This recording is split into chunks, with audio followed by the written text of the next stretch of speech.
Oh, okay. I use Streamlabs OBS to record.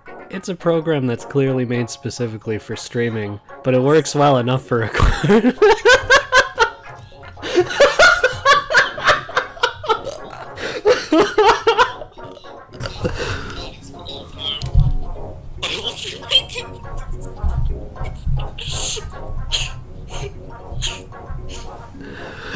I had to put the earbuds up to the mic so I could keep this.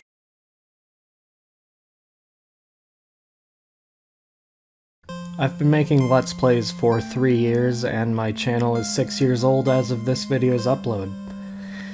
I'm nowhere near as big, say, Chugga Conroy, and my Let's Plays don't have nearly as much work put into them at all, but starting a while ago I began putting a lot more work into them. Now I'm LPing Pokemon Emerald, and I've put more effort into this one LP than I have into almost anything else throughout my entire life. I wish I could say I'm joking. So, I've decided I'm going to make a video detailing my process of making a Let's Play, the equipment that's needed to get started, software and stuff that I use, choosing a game, designing graphics, all that stuff. Think of this as a smaller version of the video Chugga Conroy did for his 10-year anniversary, coming from the perspective of a smaller creator.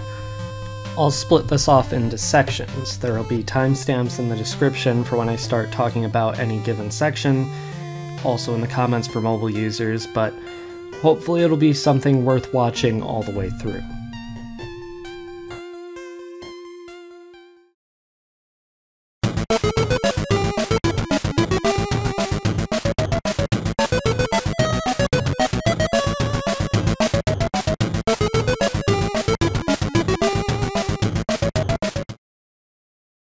The first step to starting a Let's Play, in my opinion, is choosing the game to play.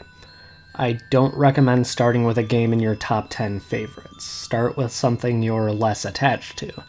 That way you won't feel like you failed to do your favorite game justice when you look back on the series later. The way I choose a game is based on a few factors. First of all, what number Let's Play is it?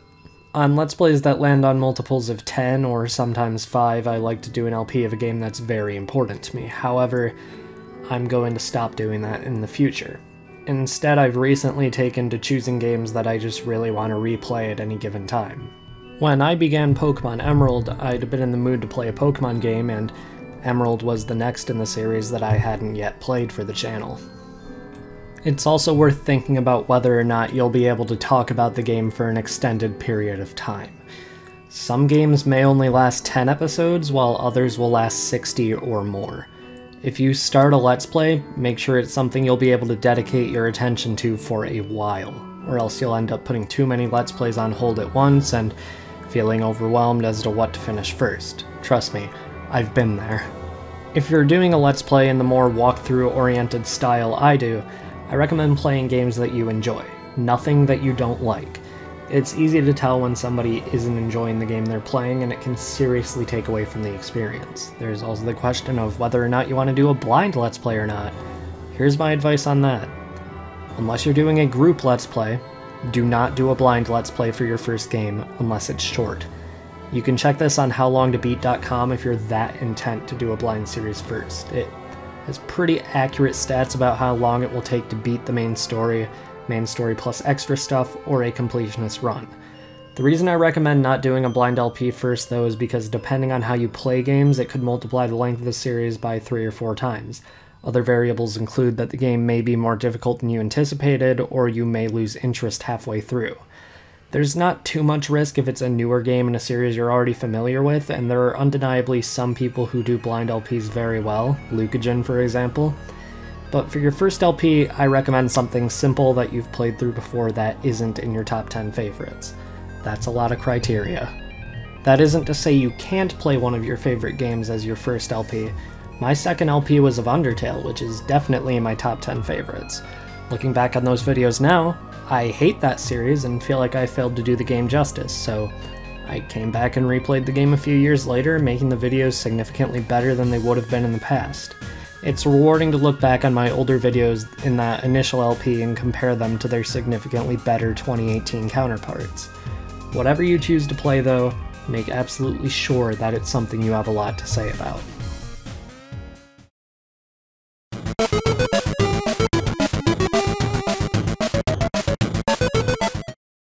The one thing I can say for sure about equipment is this: don't worry about it. You don't need an entire recording studio to start Let's Playing. I started with my laptop. That's it. Nothing else. I'm not going to lie and say emulating games isn't in a moral and legal gray area, but Game Boy Advance games in particular are very easy to emulate on any computer. Don't worry about spending $100 to $200 on a capture card or a microphone. If you have a computer with an internal mic, you have everything you need to start making videos. However, once you've gotten into the community and you're ready to invest more into improving video quality, there's a lot of equipment I can recommend. The Blue Snowball is a relatively inexpensive, decent quality microphone. I used it for quite a while before gifting it to a friend when I got an upgrade. The stand that comes with the Snowball is pretty terrible, but you can get a bigger one online, so it's not the end of the world. The microphone I currently use is the Blue Yeti. This microphone is surprisingly good for a USB mic. Don't believe that video that Ouija stole from someone that one time unequivocally. Yes, a lot of the points brought up in that video are true, however, it's not the end of the world if you're using a USB microphone instead of paying hundreds to thousands of dollars for a professional setup. Maybe you really care about audio. If that's the case, I recommend watching the original version of that video. I don't know much about microphones past the two I've used in the past though. The Blue Yeti has several options that make it stand out in comparison to the Snowball. It has a dial to adjust the gain manually right there on the mic, which is more helpful than you might expect. It's always bothered me when I need to move my hand all the way over to my mouse just to adjust something about outside hardware. With the Yeti, that's not an issue. The Yeti also has several modes. Stereo, surround, and cardioid are the ones I know anything about though. I don't recommend using surround. It's a very situational mode for the Yeti in the context of Let's Playing, and stereo is more often than not going to be a better option. Stereo is what I recommend if you're doing a group LP. I don't know if that's backed by any facts or anything, but it certainly works better than surround. The mode I use for my own LPs is cardioid. It was the first mode I used on the microphone, and it honestly blew me away with the way it sounded in comparison to the Snowball. Also, contrary to what you may believe, you don't have to make out with the Yeti for it to work well. Don't make out with your microphone. I'm not right now. I can't say much in terms of recommending specs for a computer when making videos because honestly, the computer I use isn't very good. Don't get me wrong, it's thousands of times better than the laptop I started with, but it's not spectacular by any means. It struggles to handle a lot of games, it struggles to handle my capture card, and it honestly can't do much of anything for my LPs without running one thing at a time. I use my laptop to record my commentary because my computer can't handle Audacity and OBS at the same time. It's that bad. I'll be getting a better computer at some point, but for now I can't really help here. There are plenty of websites that will let you build a computer from scratch and order it directly from the company though, so that's good. For capture devices, I only know a few that are 100% reliable. I've been using the Elgato HD60 as a capture card for almost a year now. It works well enough for capturing footage of console games. Unfortunately, my computer is not really made to support something like it, but it's the most popular HDMI capture device on the market, other than the 3 upgrades it's gotten since then. I'd recommend getting the Elgato HD instead of the HD60, mostly because it comes with inputs to capture component video for older consoles like the GameCube and Wii, but an alternative is to buy a converter for those consoles so you can use an HDMI cable instead. The HD60 also runs in 60 FPS as opposed to the HD, which only does 30, if that matters to you. This Wii converter I use was $10 on Amazon, and while it's not put together very well, it works for what it needs to do. The HD is pretty hard to come by in my experience too. Meanwhile, they're selling the HD60 on the shelves at my local Meijer. It's honestly very strange to me seeing them in a store like that.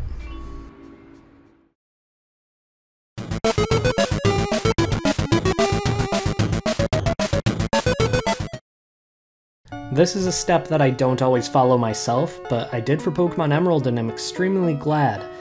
Obviously this doesn't apply to you if it's going to be a blind LP, but otherwise, I recommend doing a test playthrough of a game you're planning to LP. Play through the game once or twice, take notes about things of interest or things you enjoy, and make sure you have a good enough sense of what you're supposed to be doing and going throughout the course of the game to make the LP go as smoothly as possible. Test playthroughs don't need to be going throughout the entire game. If you want to only play through half of the game before you start recording, that's likely going to be enough. Just make sure you familiarize yourself with the game. For Pokemon Emerald, I went through to test all the different Pokemon I considered for my team. I raised potentially too many Pokemon in my test playthrough before landing on my final team of Torchic, Aron, Tailo, Lotad, Zigzagoon, and Koffing. At one point, even my least favorite Pokemon of all time, Whiscash, was considered. The nature of the Pokemon I ended up choosing kind of required me to beat the game since Lairon doesn't evolve until around level 50, but because I did that test playthrough, I knew exactly what I wanted to do when the main LP actually began. If you're playing through the game to get notes for your LP, my recommendation is that you don't write specific guiding notes.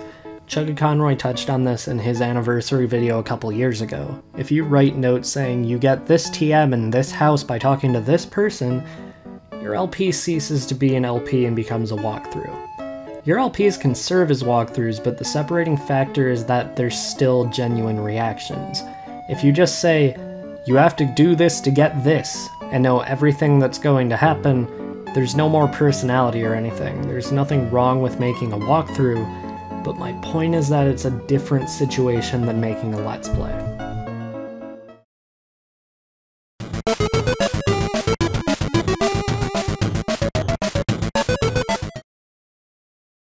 This step can come before or after you begin the actual process of recording the videos, but trust me when I say that graphics add a lot to an LP. Whether it's just a border or actual unique graphics to display information on screen. This is also important for your branding if you're going to want to change it depending on the game you're playing. I have to give a lot of credit to Chuggaaconroy and Stephen George for what my graphics generally are. The work they do for Chugga's channel is a huge inspiration behind what I do for mine. For every LP I do, I change my channel's icon and banner to make clear what game I'm playing through. My favorite examples of this are my icons for Xenoblade 2 back when I was Pixel LPs, Sonic Forces, and Pokemon Emerald. The actual name Winternet is pretty simple. I just use a font that's identical or similar to the one used by the game's logo and center it in the image. That's literally the entire process of designing a logo for the channel for me. Things were different for Xenoblade 2 since it's my favorite game of all time. You can tell by the fact that there's fire on the font. Xenoblade uses Helvetica, one of the most basic possible fonts in its logos, but Xenoblade 2 had white fire on it, along with the red 2 with a cross on it. I replicated this very well in my own completely not biased opinion. Adding things like this can make your logo stand out a lot more, but it's not always necessary. Of course, you don't need to have a logo. If you're an artist or you have an icon that you already use on sites like Twitter, that works too. I prefer a logo because I can use it on the banner. The background of icons and banners is usually very similar. I tend to use characters or symbols that are seen frequently throughout games, like Elysium in Xenoblade 2, or the rounded star I love so much in Kirby Superstar Ultra, or Rayquaza in Pokemon Emerald. Obviously, the elements need to be scaled up or added upon for the banner, but it's not too much effort. The same goes with thumbnails, but that's also dependent on the way that you make them. If you're not confident in your own ability to make graphics, you can always commission them. There are plenty of people willing to make graphics so long as you pay them. And please don't try to get free artwork from people. That's super scummy.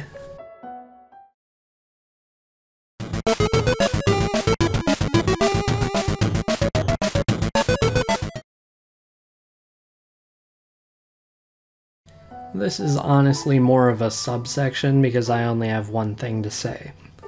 Take a walk or something before you start recording. Do any form of physical activity, honestly. If you do something like this, you'll be more awake mentally when it comes time to actually record. I've started having a lot more fun with recording since I started taking walks before I begin. That's everything I generally focus on before I start making an LP. There's no right or wrong way to do anything I brought up, but those are the things I do to prepare.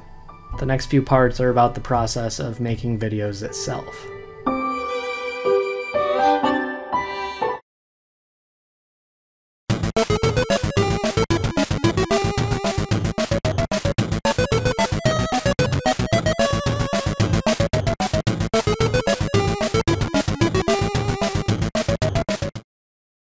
I use Streamlabs OBS to record. It's a program that's clearly made specifically for streaming, but it works well enough for recording as well.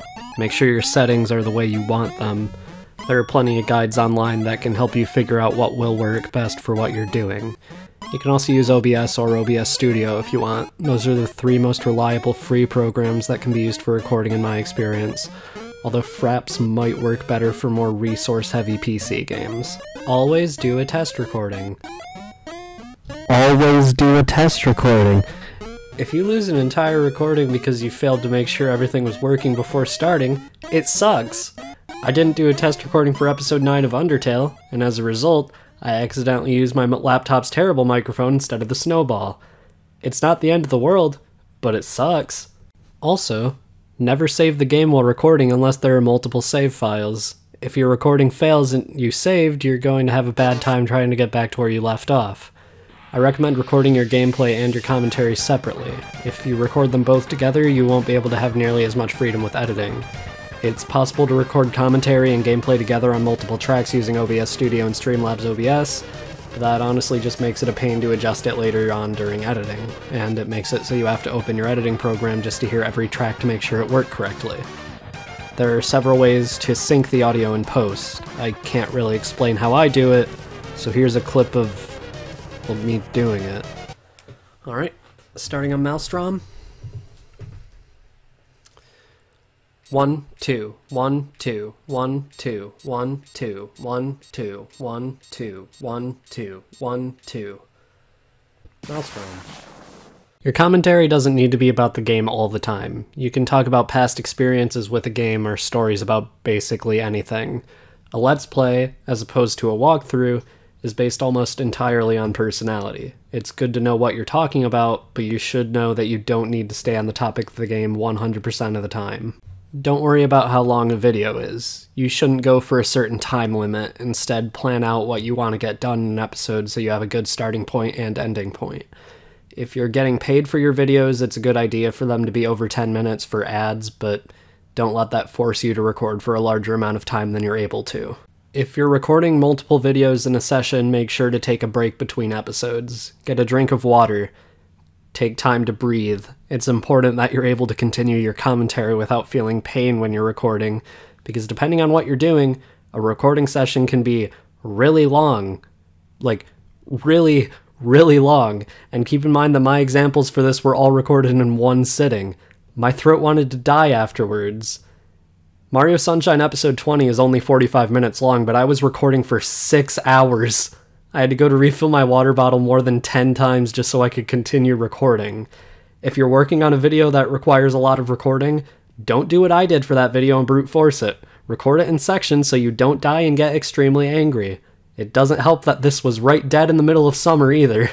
It's good to have an intro and outro. It can be as simple as Chugga Conroy's, "Hey everybody, it's Chugga Conroy," or something extremely epic like "Hello Winternet." An outro for me is never set in stone, but I generally give a recap of what was done in the episode, say what the plan for the next episode is, and then say something along the lines of "see you guys then," which I think most Let's Players say at the end of their outros. Have your notes from your test playthrough open during a recording session, whether it's on an iPad, a second computer, a second monitor, or open right next to the game window. It's nice to be able to look at them whenever you need to know information on something. I don't really write notes very often, but I do have a document listing every boss and their Pokemon for Pokemon Emerald just so I can tell their movesets and abilities during the LP. So far, Tabitha is the only boss I forgot to write anything down for because Tabitha is the most forgettable boss in the game and, dare I say, gaming history. I don't recommend recording with a fan on or a window open, but during the summer that's not something you should neglect. Don't risk dying of heat stroke for the sake of a video.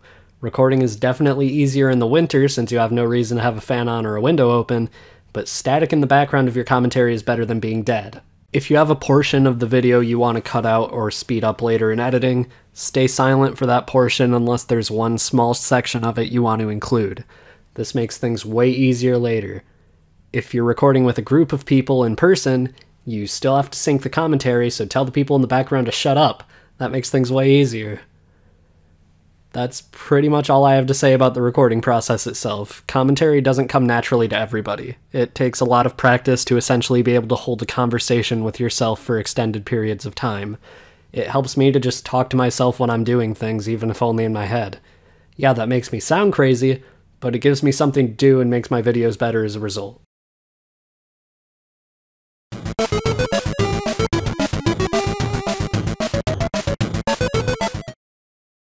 Now that I'm through with everything I had to say about recording, it's time to talk about editing.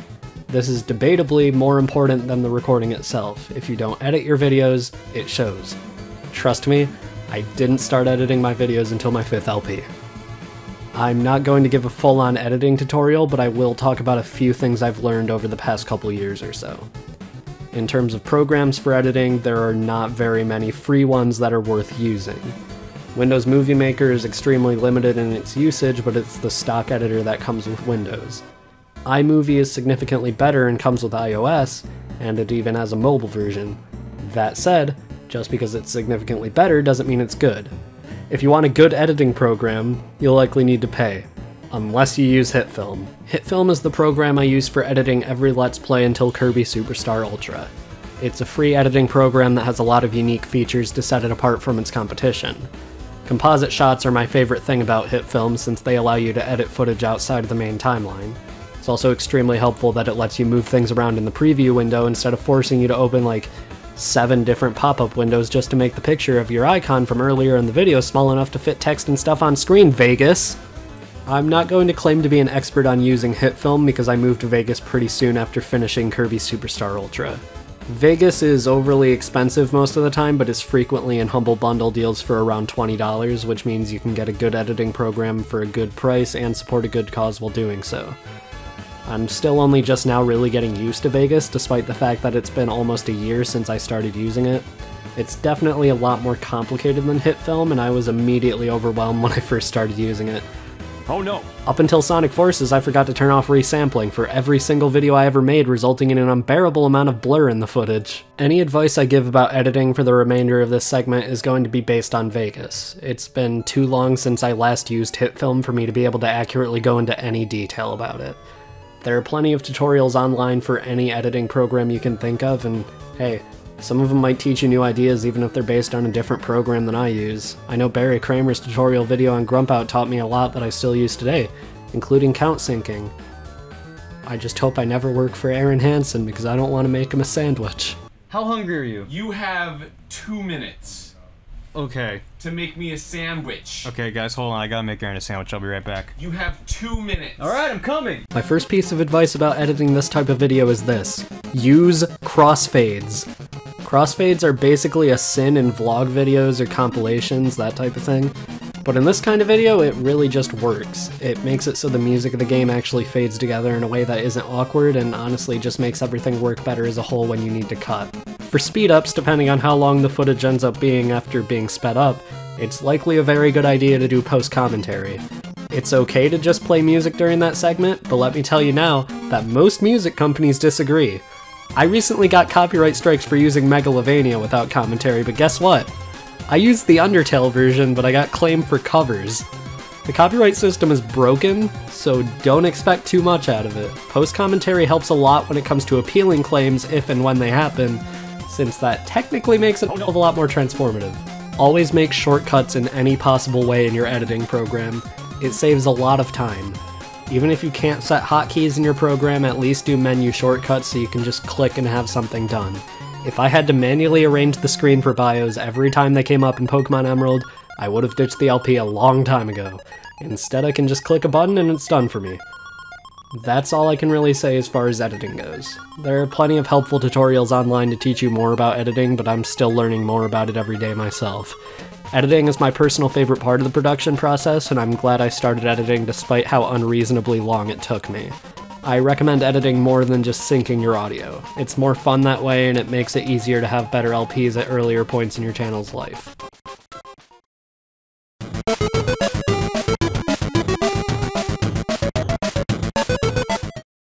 Do I really need to go over this part? Click the button at the top of YouTube that says upload, choose the MP4 file of your video's final render, include all the necessary information, all that. For tags, there are plenty of Chrome and Firefox extensions that can help you decide. They only really matter for the algorithm, and given how YouTube is constantly changing, That was not word. For tags, there are plenty of Chrome and Firefox extensions that can help you decide. These really only matter for the algorithm, and given how YouTube is constantly changing, that's unlikely to matter, especially for a new channel.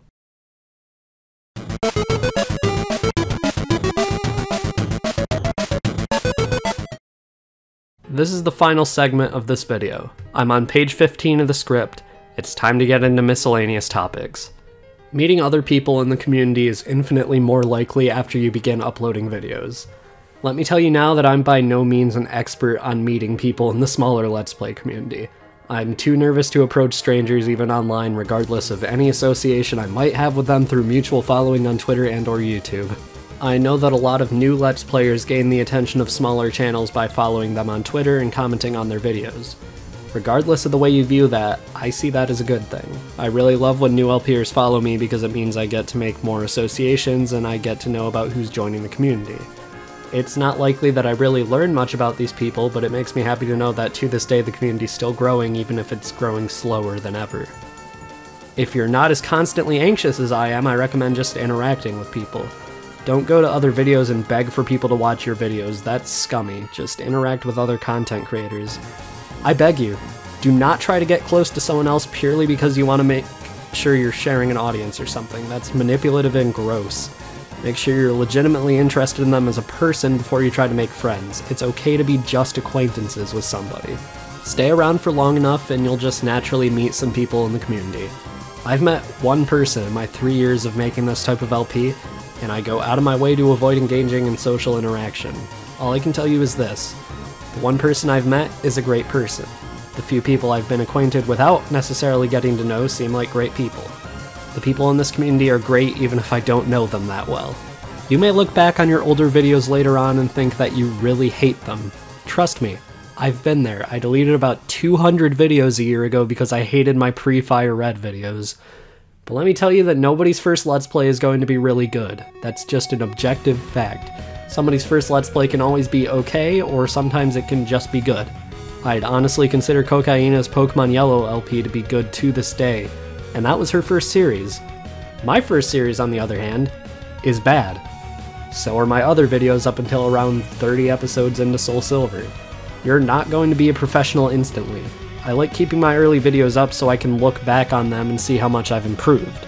This is exactly why I recommend not playing your favorite game first, but even if you do, you can redo it later to see how much more justice you can do the game later. That was redundant. That's all I have to say regarding the creation of a Let's Play, unless a friend who watches this video before it goes up recommends something else to talk about. All I have to say is thank you if you're subscribed to me or if you've ever watched even one video I've ever made. I've made videos for almost 8 years, 6 on this particular channel, 3 since I've started making LPs. I never imagined I'd be going for this long, and I couldn't do it without the constant encouragement from my friends and the occasional comment. Seriously, I think I can speak for most people when I say comments mean a heck of a lot more to smaller creators than likes. I hope you enjoyed this video. Thanks for joining me for this 6-year anniversary special. The video wasn't 6 years long, the channel is. I'll see y'all later, maybe.